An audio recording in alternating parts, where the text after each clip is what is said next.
नमस्कार, मैं अशोक प्रियदर्शी। आज हम नवादा के एक ऐसे शख्सियत से बात करने वाले हैं जिन्हें राजकीय शिक्षक सम्मान मिला है। 2 दशक से अधिक समय से खेल के क्षेत्र में खिलाड़ी और कोच और रेफरी के रूप में काम करते रहे हैं और आज इनको ये अवसर मिला है, सम्मानित होने का अवसर मिला है। तो हम समझने की कोशिश करेंगे कि आखिर इनका ये सफ़र कैसा रहा, तो उनकी कहानी को समझने की कोशिश करेंगे।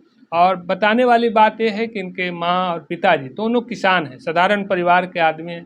परिवार में 4 भाई बहन हैं, लेकिन ये अकेले हैं जो कि पढ़ाई करके नौकरी कर रहे हैं। खेल शिक्षक हैं और शिक्षक के साथ खेल के पेशे में खिलाड़ियों को प्रोत्साहित करते हैं। तो और बहुत सारी बातें हैं जो इनसे समझने की कोशिश करेंगे। आपका बहुत बहुत स्वागत। बहुत बहुत धन्यवाद सर। आप अपना परिचय पूरा बता दीजिए। नरहट चांदनी चौक के रहने वाले हम हैं। मेरे पिता मुसाफिर प्रसाद एक किसान है, मेरी माँ धनवंती देवी वो भी एक किसान है। 4 हम भाई बहन हैं, जिसमें 2 भाई और 2 बहन हैं। हमारे दादा बिजली विभाग के 4th ग्रेड में काम करते थे और उन्हीं की देन है कि आज हम लोग पढ़ लिख कर एक छोटा सा जॉब टीचर के रूप में काम कर रहे हैं और फिजिकल टीचर के रूप में हम अभी इंटर विद्यालय आती में कार्यरत हैं। तो ये जो सम्मान मिला है, इसको आप श्रेय किनको देंगे? ये जो सम्मान मिला है इंटर विद्यालय सिरदला के प्रभारी प्रधानाध्यापक मनोज कुमार, इंटर विद्यालय आती के प्रभारी प्रधानाध्यापक विजय कुमार और हमारे कई कलीग्स हैं, कई सीनियर्स हैं। दोनों स्कूल में जितने सारे टीचर हैं वो सपोर्टिव हैं। हमारे परिवार में दादा दादी मम्मी पापा को ये समर्पित है। इस सम्मान का जो सफ़र है वो कैसा रहा? ये 2001 में हम कुश्ती के खेल में हम पहली बार विद्यालय से भाग लिए और बिहार चैंपियन हुए थे कुश्ती में, जब हम 10वीं वर्ग में पढ़ते थे। और जब नेशनल प्रतियोगिता में गए पहली बार, तो वहाँ इंडिया में हम 6ठा स्थान लाए। उधर से वापस जब लौट के आए तो नवादा में कई सारे पत्रकार ने अपने अखबारों में मेरा नाम और फ़ोटो छापा और हम नवादा के डीएम और एसपी साहब ने हमें 26 जनवरी के अवसर पर सम्मानित किया। तो मुझे ये सब देखकर लगा कि पढ़ाई के साथ साथ खेल में भी करियर बनाया जा सकता है। तो उस वक्त से हमने ठाना कि हमें पढ़ाई के साथ खेल में ही अपना करियर को बनाना है। आपके परिवार में तो सब किसान रहे हैं, तो इस पेशे को कैसे आप टैकल कर पाए? जैसे कोई तो परिवार नहीं चाहेगा कि खिलाड़ी बने। बिल्कुल साधारण परिवार से थे। नवादा में मेरे छोटे चाचा रहते थे, उनके साथ हम यहाँ रहा करते थे। छोटे पापा को ख़राब लगता भी था, उनको लगता था कि ये खेल में गया है, क्या कर पाएगा। खेल में ज़्यादा पैसा का खर्चा करना पड़ता है, पैसे की खर्च के वजह से हो सकता है, इसके वजह से वो सोच सकते हैं कि खेल में ना जाए, पढ़ाई करके ही अपना कोई करियर बनाए। लेकिन हमें अच्छा लगता था खेल। हमारे मम्मी पापा भी उस वक्त बोला करते थे कि नहीं पढ़ो, पढ़ के ही कुछ करो, लेकिन हमें खेल में ही मन लगता था। हम उनको भरोसा दिलाते थे कि हम खेल के क्षेत्र में ही कुछ बेहतर करेंगे। आज हम कर रहे हैं और यही सब उपलब्धि के आधार पर हमें राजकीय शिक्षक सम्मान 2024 से सम्मानित भी किया गया है। खिलाड़ी के तौर पे आपको क्या सम्मान मिला? क्या सफ़र रहा आपका? खिलाड़ी में अब तक 3 खेलों में हमने राष्ट्रीय स्तर तक खेला है।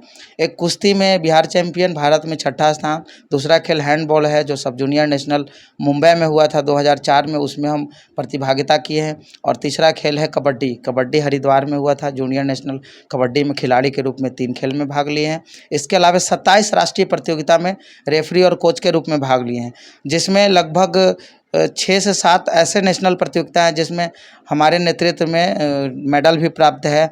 और इसके अलावा राज्य स्तरीय प्रतियोगिता लगभग सैकड़ों प्रतियोगिता में भाग ले चुके हैं, जिसमें लगभग 2 से 3 दर्जन खेलों में विजेता और उपविजेता होने का गौरव प्राप्त है अब तक। शिक्षक के पेशे में कब आए? शिक्षा के पेशे में 2009 में हम प्राइवेट स्कूल में पढ़ाते थे अपने जीवन यापन के लिए। उसके बाद 2013 में हम सरकारी स्कूल में आए, सरकारी नौकरी में आए हैं।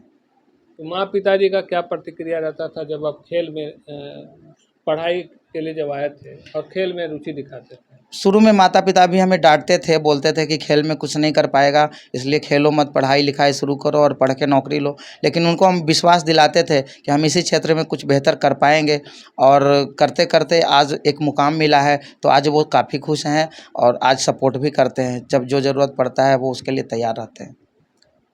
आगे क्या लक्ष्य है आपका? आगे हमारा लक्ष्य है कि आज राज्य पुरस्कार मिला है तो हमारी जिम्मेदारियां और बढ़ गई है। तो हम चाहते हैं कि इस जिम्मेदारी को और बढ़ाते हुए और बेहतर तरीके से काम करें और हमें राष्ट्रीय शिक्षक पुरस्कार को भी प्राप्त करना है। उसकी तैयारी हम आज से ही शुरू भी कर दिए हैं और वो हमारा एक लक्ष्य बन गया है। चाहे वो 4 साल लगे या 5 साल लगे, उसको हम हासिल करके रहेंगे। और हम चाहते हैं कि और इतना मेहनत करें अपने बच्चों के प्रति, विद्यालय के बच्चों के प्रति। आज तक जितने सारे सैकड़ों बच्चों को हमने प्रशिक्षण दिया है, किसी से 1 रुपया आज तक हमने नहीं लिया है, और ये सब मेरा ईमानदारी है। यही सब ईमानदारिता की वजह से हमें आज राज्य शिक्षक सम्मान मिला है। हालांकि ऐसे कई छोटे बड़े सम्मान मिला है, लेकिन ये एक सरकारी स्तर का सम्मान है और ये हमारे पूरे बिहार के शिक्षा विभाग की तरफ से मिला है, तो ये एक बड़ा सम्मान है। तो हम चाहते हैं भारत शिक्षा विभाग से हमें सम्मान मिले और राष्ट्रपति से अवार्ड मिले, उसके लिए हमने तैयारी शुरू कर दिया है। राज्य शिक्षक सम्मान में क्या मिला आपको? राज्य शिक्षक सम्मान में एक मोमेंटो, बड़ा सा मोमेंटो, एक सर्टिफिकेट और एक शॉल, एक पौधा और 15,000 का चेक, ये सब सम्मान के रूप में हमें प्राप्त हुआ है आज। माननीय शिक्षा मंत्री बिहार सरकार और अपर मुख्य सचिव के माध्यम से दोनों के संयुक्त हमें सम्मानित किया गया है। ये सम्मान आपके जीवन के लिए कितना मायने रखता है? हम अपने जीवन में सम्मान बढ़ाकर कई सारे ऐसे बच्चों को हम चाहते हैं कि जो सम्मान हमें मिल रहा है वो सम्मान हमारे जूनियर जिसको हम प्रशिक्षित करते हैं उन्हें भी इस रास्ता तक पहुंचना है, उनको भी वहां तक ले जाना है। इसके लिए हमें जो मेहनत करना पड़ेगा वो हम करने को तैयार हैं। बीच के रास्ते में कई मुश्किल दौर भी आए होंगे, उसको बिल्कुल। कैसे टेकल किए? कई मुश्किलें भी आए, कई सारे गांव में जब इस तरह के लोग बढ़ते हैं आगे तो ग्रामीण क्षेत्र में आजकल ऐसा हो गया है कि कई गोतिया नैया लोग हमसे जलते भी हैं। एक छोटे से मामले में, लड़ाई झगड़ा के मामले में हमें केस में भी फंसाया गया है कि इसका जो अपना वो नाम कमाया है वो नाम खराब हो जाए। करियर खराब। बिल्कुल। और कई सारे ऐसे बात है जैसे खेल में आगे नहीं बढ़ पाए, हमारा हाइट कम है थोड़ा सा, इसके वजह से भी खेल में आगे नहीं बढ़ पाए। तो खिलाड़ी के रूप में ना सही लेकिन कोच और रेफरी के रूप में हमने बहुत अच्छा कार्य किया है। आज इसी का प्रशंसा के रूप में हमें आज राजकीय शिक्षक सम्मान से सम्मानित किया गया है। परिवार में और भाई बहन क्या करते हैं? 2 भाई हैं, 2 बहन हैं। पिताजी किसान है, पिताजी के साथ ही मेरा भाई रहता है और 2 बहन है, वो दोनों हाउसवाइफ है। कोई अच्छा इस तरह से जॉब में नहीं है, एक साधारण परिवार से हम आते हैं। पूरे परिवार में आप अकेला जॉब वाले हैं? एक हमारे छोटे पापा हैं, तो छोटे पापा का कोई विशेष हम लोग पर नहीं है, लेकिन वो नवादा लाए और रास्ता दिखाए। उनका ये है, एक गार्जियन के रूप में हमें मार्गदर्शक के रूप में उन्होंने साथ दिया। वो भी जॉब में है? वो एक जॉब में है, रेलवे ड्राइवर हैं, वो कलकत्ता में है। तो कुल मिलाकर संतोष कुमार वर्मा जो नवादा के नरहट के रहने वाले हैं और इनका जो कहानी है बहुत देखें तो बहुत छोटी कहानी है लेकिन बहुत लंबा संघर्ष रहा है और इसके ज़रिए मुकाम पाए हैं। क्योंकि एक राज्य शिक्षक सम्मान एक तरह से मील का पत्थर होता है, शिक्षकों के लिए गौरव की बात होती है और ये सम्मान इन्हें मिला है, इसके लिए हम भी शुभकामनाएं देते हैं। धन्यवाद। धन्यवाद सर।